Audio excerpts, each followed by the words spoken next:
हरिचरणे jar श्रद्धा ताकु न लागे भव बाधा जे मोर शरण पसई ताहार दुख भय नाही।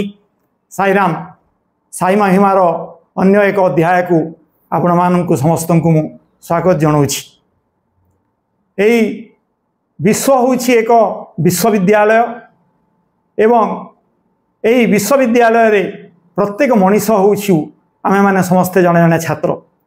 प्रति मुहूर्त रे ए पृथ्वी रु हमको शिक्षा ग्रहण करिवा पाई मिली थाए एवं आम जीवन रो प्रत्येक अनुभूति रु ही आमे शिक्षा लाभ करि थाउ। मनीष जीवन रे विभिन्न दुख आसे विपद आसे एवं प्रकृत रे ए विपद बा ए दुख ही मनीषर प्रकृत रे गुरु परी काम दियंती। आज आमे एक विषय एक अनुभूति आलोचना करिवा। जदि एक निघंच जंगल भितरे निज ठारू 50-100 मीटर दूर रे गोटे महाबल बाघ को देखिले जड़े व्यक्तिर जो प्रकार स्थिति हेबो ताहा सहजरे अनुमान करा जाई पारे। ए प्रकार एक अनुभूतिर घटना आज आमे आलोचना को नेबा। श्रीमान प्रहलाद राज जैन 1927 मसीहारे नुआपड़ा जिल्लार सिनापाली ग्राम रे जन्म ग्रहण करिथिले। से वृत्ति रे से थिले जने व्यवसायी। तांकर गोटे लुहा सीमेंट छड़ दुकान थिला एवं या व्यतीत से ठिका काम मध्य करुथिले। से थिले जने कॉन्ट्रैक्टर। जैन भाई थिले जने सरल विश्वासी मेलापी तथा मिष्टभाषी मनीष। से समस्तंकर सहित अति खोला हृदय रे मिसी जाउथिले। तांकर सहित मोर 1985 मसीहारू तांको सहित मोर परिचय थिला। से मते प्रवीण भाई बोली डाकुथिले, बहुत आदर करुथिले। तांको घरे मु बहुत थर जाइछि, तांको पाखरे जाई मु रहिछि। मु जेबे गले से मते बाध्य करी तांको घरे रखी दउथिले। 1979 मसीहारे ए प्रकार एक घटना तांको जीवन रे घटिला जहा तांकर जीवन को संपूर्ण भाव रे परिवर्तन करिदेला। 1979 मसीहा पूर्वरु से काप्सी सिनापाली निकटस्थ काप्सी निकटरे भगवानकर दिव्य अलौकिक लीला से दर्शन करथिले। से समय काप्सी ठारे भगवान बाबांकर फोटोरु महू एवं विभूति झरिवा से प्रत्यक्ष भाव में दर्शन करथिले। ताहा देखिबा परे भगवान सत्य साई बाबांको उपरे तांकर विश्वास बढ़ी जाइथिला। तेणु से भगवान सत्य साई बाबांकर एक फोटो आनी घरे से पूजा करुथिले। किंतु बाबांको उपरे तांकर विश्वासर दृढ़ता आसी नथिला। 1979 मसीहार एक घटना। से थिले जने कॉन्ट्रैक्टर। तेणु विभिन्न जगार तांकर कॉन्ट्रैक्टरी काम चली थाए। सिनापाली ठारू प्राय 20-25 किलोमीटर दूर होछि लंगल बोर्ड, एक जंगल जगह। से लंगल बोर्ड एरिया रे तांकर एक निर्माणाधीन स्कूल बिल्डिंग थाए। से गृह कार्य देखिबा पाई थरे तांकर पुओ प्रदीप जैन को सांगरे धरी स्कूल काम देखिबा पाई मोटरसाइकिल रे बाहरले। तांकर पुओ प्रदीप जैन से समय रे 10वीं श्रेणी रे पाठ पढ़ुथिले। तांकु पछरे मोटरसाइकिल रे बसाई से जंगल रास्ता देइकरी लंगल बोर्ड रास्ता रे यात्रा आरंभ कले। से समय रास्ता घाट अत्यंत शोचनीय अवस्था थिला। बाटरे गोटे घाटी पड़ुथिला फुलची घाटी एवं से फुलची घाटी देइकरी थिपा खोल बोली एक जगह अछि। से जगह एक झरणा। से रास्ता देइकरी से आगो को बढ़िले एवं से थिपा खोल पाखापाखी रे तांकर स्कूल घरटी तैयारी चली थाए। जाइकरी सेठी से देखिले। घंटे रहिबा परे पुणी सेठू से प्रत्यावर्तन कले। से उपरू मोटरसाइकिल रे फेरुछंती रास्ताटा संपूर्ण भाव में संकीर्ण रास्ता उपरू गड़ाणिया ही अच्छी एवं बाटर गोटे नाला जल प्रवाहित होता है। आसवा बाटरे हठात से देखिले झरणार पानी रे गोटे महाबल बाघ आसिक पानी पीबारे लगी।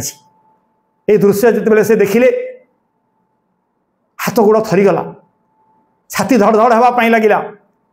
निज ठारू 50-100 मीटर दूर भितर गोटे महाबल बाघ पानी पीऊँची, देहरु गम गम झाल बहरी पड़ा। मोटरसाइकिल बंद करी से ब्रेक देकर से रहीगले एवं थरीबाकू लगिले।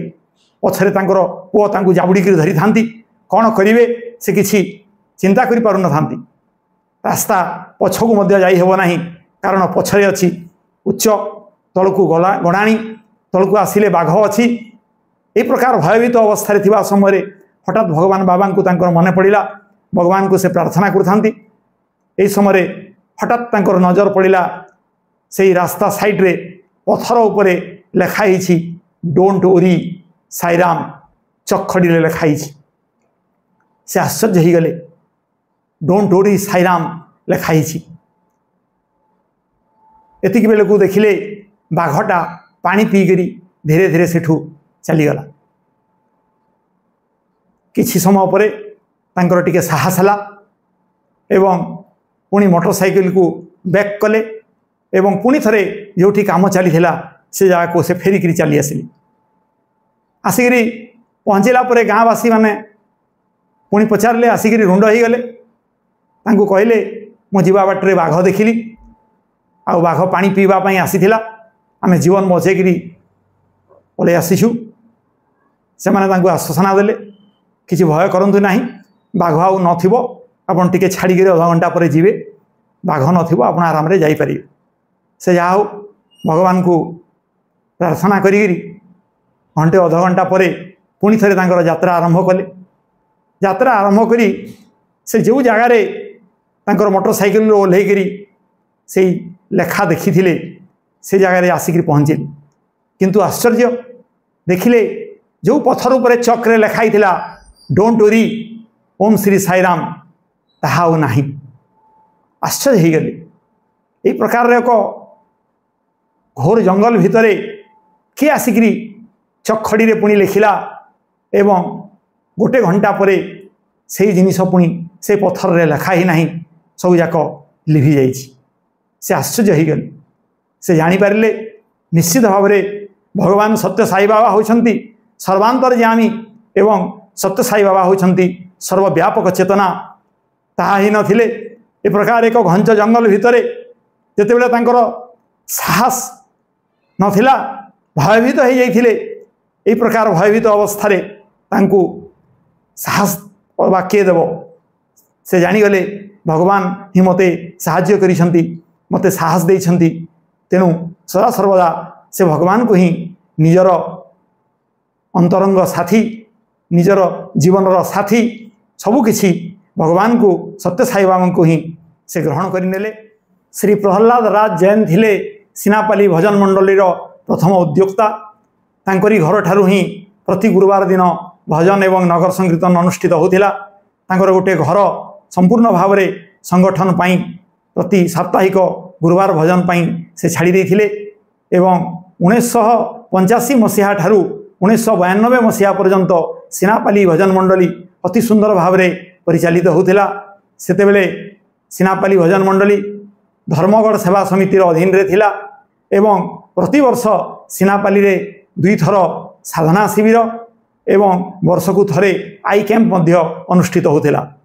मोर बंधु प्रताप चंद्र महांती सहित आमे जेकोसी कार्यक्रम हेले आमे सिनापाली रे जाई कार्यक्रम रे जोग दउथिलु एवं सेई जैन भाई को घरे आमे जाई रहूथिलु।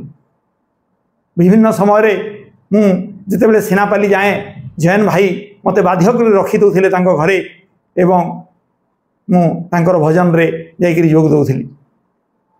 1992 मसीहा गुरु पूर्णिमा जुलाई मास 14 तारिख रे पड़ी थिला। जेहेतु से दिन गुरु पूर्णिमा उत्सव प्रातः 4:30 ओंकारम सुप्रभातम होकर नगर संकीर्तन है। नगर संकीर्तन परे सकाळ 9टारे षोडश उपचार रे पूजा हैला एवं पूजा परे नारायण सेवा पई योजना चली थाए रोषेईवास चली थाए एवं पूजा सरीबा परे भजन रो आरंभ हैला ओंकार होइकरी भजन आरंभ हैला। साई है जीवन जीवन सत्य साई साई मेरा जीवन सहारा साई मेरा जीवन सहारा भजन चली एक प्रकार एक भजन सुंदर साई भजन आपण माने वर्तमान भाई शैलेन्द्र कुमार शतपथी ठारू कंठरू आपण माने सुनंतु।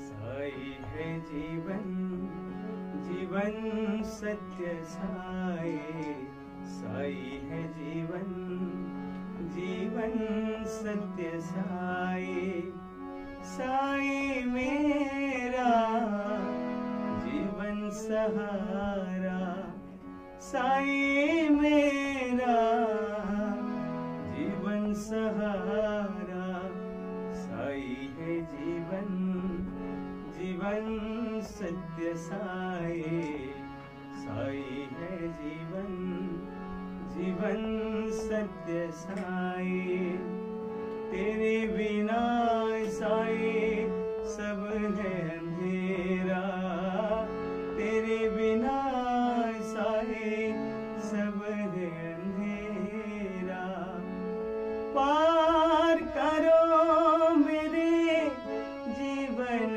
नैया पार करो मेरे जीवन नैया चरण लगा लो मुझे साई कन्हैया चरण लगा लो मुझे साई कन्हैया साई है जीवन जीवन सत्य साई भगवान भजन चली थाए हठात जैन भाई देह असुस्थ हो पड़ा सांगे सांगे तांकु चिकित्सा करने डाक्तर को डकागला डाक्तर नाड़ी परीक्षा करी कहले से आउ नाहांती तांकर प्राणवायु चली जाइछि कि महान भाग्यवान व्यक्ति गुरु पूर्णिमा परी दिन रे भगवान भजन चली यही प्रकार समय रे सद्गुरु साईनाथंकर पाखरे तांकर प्राणवायु लीन हो गला एवं से भगवान पादपद्म रे सबुदिन मिसीगले। आज जैन भाई नहांती तांकरी परी जड़े उत्साही व्यक्ति तांकरी परी जड़े आग्रही उद्योगकर्ता समर्पित भक्त प्रकृत रे आम समस्त विरल तांकु हरई आज पर्यंत सिनापालीर भाई भौणी माने तांकु झुरुछंती तांकु आमे नुआपड़ावासी केबे भूली परिबा नहीं। साईराम।